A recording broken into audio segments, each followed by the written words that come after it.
आपको बताएंगे वज़ीर आला बलूचिस्तान मीर सरफराज बुगटी बलूचिस्तान असम्बली में इजहार ख्याल कर रहे हैं। अगर मैं तारीखी तौर पे जाऊं तो शायद टाइम कम है। क्या नवाब खैरबख्श बरी के साथ डायलॉग करके उनको वापस यहाँ नहीं लाया गया? क्या आते साथ उन्होंने पहले दिन एयरपोर्ट पे पाकिस्तान का झंडा नहीं जलाया? क्या उन्होंने सरेआब में एक सर्कल लगाकर इंडिपेंडेंट बलूचिस्तान के लिए एडवोकेसी नहीं की? क्या ये सब तारीख का हिस्सा नहीं है कि बालाज बरी को लंदन से वापस लाया गया, ब्रिगेडियर सिद्दीक लंगड़ा ने उनको इलेक्शन जितवाया? क्या ये तारीख का हिस्सा नहीं है? क्या इस रियासत ने बार बार ये काम नहीं किया है? तो अब क्या करें? 500 लोग भी हमारे कत्ल करें, जाके माफिया मांगे? मैं उस माफी मांगने के लिए भी तैयार हूं, लेकिन क्या वो आपकी माफी को कबूल करने के लिए तैयार है? आप तो इस फ्लोर से पिछले 1 साल से नहीं, पिछले 10 साल से ये कहते आ रहे हैं हम माफी मांगते हैं, हम फलाना साहब है। अफसोस होता है मुझे, दौदा खान का बेटा जो है वो भी बशीर ज़ेब को बशीर ज़ेब साहब कह रहे हैं। जनाब स्पीकर, हमें अब इस लड़ाई को समझने की जरूरत है। बीएलए कोई जिरगा कर रहा है तो मैं जाके उनके साथ जिरगा करूं? कोई स्कूल सिस्टम चला रहा है जो जाके मैं कहूं कि ये स्कूल सिस्टम ठीक नहीं है, मैं आपका स्कूल सिस्टम ठीक चलाऊंगा? एम्बुलेंस सर्विस चला रही है, वायलेंस, बंदूक के जोर पर अपना नजरिया मुसल्लत करना चाहती है, तो क्या वायलेंस की इजाजत दे दें? क्या इसकी इजाजत दे दें कि मासूम लोगों को बसों से उतार के मारना शुरू कर दें? क्या इजाजत दे दें? मुफ्ती शामिर का क्या गुनाह था? वडेरा साहब का क्या गुनाह था जो खुशदार में शहीद हुए? चुन चुन के बलोचों को मारा जा रहा है, मुखबरी के नाम पर नाइयों धोबियों को मारा जा रहा है। जनाब स्पीकर, ये कौन सी बलोच रवायात हैं? ये किस बलोच रवायत की बात कर रहे हैं? तारीख में क्या लिखा जाएगा कि बलोचों ने निहत्ते नाइयों धोबियों टीचर्स डॉक्टर्स उनका कत्लेआम किया? और फिर ये जो ट्रेन हमला, वो फौजी जो छुट्टी पे जा रहा है वो निहत्ता तस्वर होगा। वो निहत्ता तस्वर होता है। जंग के भी कोई असूल होते हैं, कौमियत के भी कोई असूल होते हैं। हमारे आबा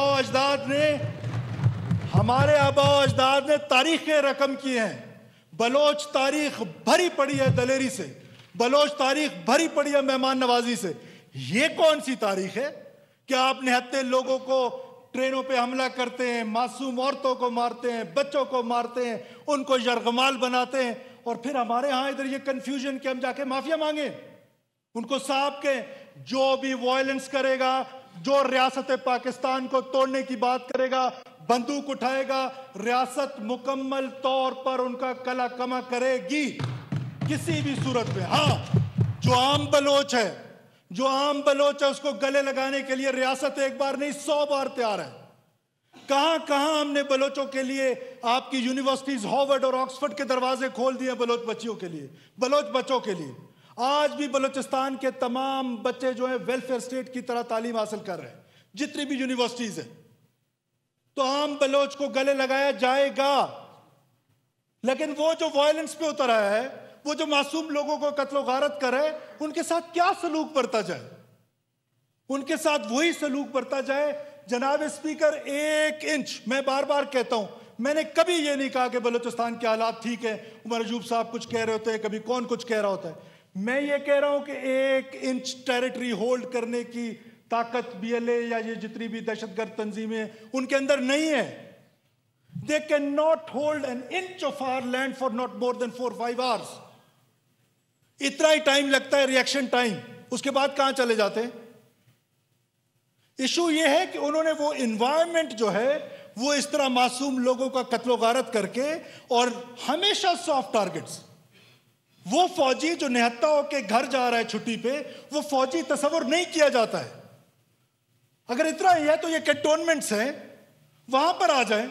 लड़ाई लड़ने का शौक है तो मासूम निहत्ते मुसाफिरों पर जहां वो नजर आए, जहां कभी बसों से उतारे, कभी एथनिक बुनियादों पर उतार के उनको मारें। जनाब स्पीकर, ये कंफ्यूजन दूर करनी पड़ेगी। ये कंफ्यूजन कौन दूर करेगा? ये हॉल, ऑगस्ट हॉल दूर करेगा। कितनी दफा इन कैमरा ब्रीफिंग में मैं आप लोगों को बता चुका, कितनी दफा मैं यहां कह चुका हूं, कोई लेना लीड इस पर डायलॉग पे। क्यों कोई लीड नहीं लेता? बिकॉज वो डायलॉग के लिए तैयार नहीं है। रियासत तो तैयार है, एक बार नहीं बार बार तैयार है, लेकिन वो डायलॉग के लिए तैयार नहीं है। और फिर एक और 2 किस्म के लोग हैं जनाब स्पीकर। एक वो जो बंदूक उठा के निहत्ते मासूम लोगों की खून बहा रहे हैं, नाहक और मासूम खून बहा रहे हैं। और दूसरे वो जो यहां पर बैठ के कहीं टीवियों पे नजर आते हैं, कहीं ट्विटर पे नजर आते हैं, कहीं दूसरे फोरम्स पे नजर आते हैं, जो उनके लिए एडवोकेसी करते हैं, उनको ग्लोरीफाई करते हैं।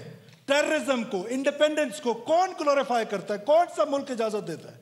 कोई मुल्क इसकी इजाजत नहीं देता सिवाय इस बदबख्त मुल्क के, कि वो इजाजत देता है कि उसकी सड़कों पे इंडिपेंडेंट पाकिस्तान जो है, पाकिस्तान को तोड़ने की बात की जाए और वो बर्दाश्त करता रहता है। कब तक बर्दाश्त करेंगे? कौन लोग हैं ये? क्या कौन सी, कभी कोई कहते हैं कि यकजहती है, कभी ट्विटर पे थाने का एक सरदार है वो लिखता है कि आप जंग हार गए। एक मौसूफ ने कल इधर कहा जंग हार गए।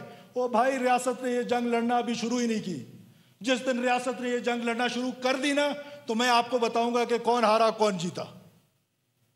रियासत को अभी भी रियासत सब्र से काम ले रही है, अभी भी हुकूमत सब्र से काम ले रही है। नहीं लेना चाहिए। मेरी जात का मसला नहीं है जनाब स्पीकर, मैं कई बार इस फ्लोर पे बता चुका हूं, लेकिन वो मासूम लोगों का जिनका कत्ल हो रहा है, क्या कॉन्स्टिट्यूशन हमें उनके साथ खड़े होने का कहता है या बशीर ज़ैब के साथ खड़े होने का कहता है? क्या पाकिस्तान का आइन का आर्टिकल 5 क्या कहता है? Unconditional loyalty towards state of Pakistan नहीं कहता। अगर वो मैडम आज बैठी होती तो मैं उसको जवाब देता। नहीं कहता कि स्कूल है, अस्पताल है, रोड है तो मैं रियासत के साथ वफादार हूं, वरना मैं नहीं हूं।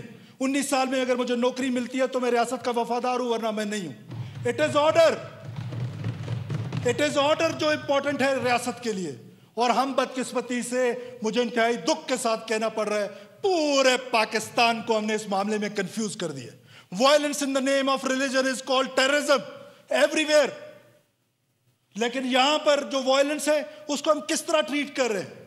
कला लें, बुला लें, 100 जरगे बुला लें, मैं आपको अख्तियार देता हूं। 100 जरगे बुला लें, नवाबों को बुला लें, सरदारों को बुला लें, मसला हल होगा।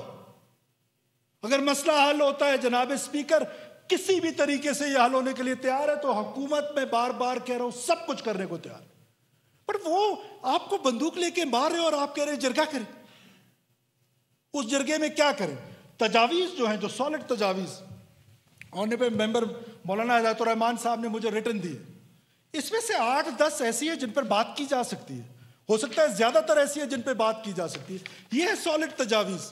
इस ऑगस्ट हाउस को इस तजावीज को लेके आगे चलना चाहिए। ये है बलूचिस्तान का जिरगा, ये है बलूचिस्तान का जिरगा। जो मर्जी आप कह लें, 99% वो लोग हैं जो पिछले कई सालों से उनके इस वक्त कोयटा में वज़ीर आला बलूचिस्तान मीर सरफराज बुगटी इजहार ख्याल कर रहे हैं। सब्सक्राइब करें और बेल दबाएं ताकि कोई खबर रह न जाए।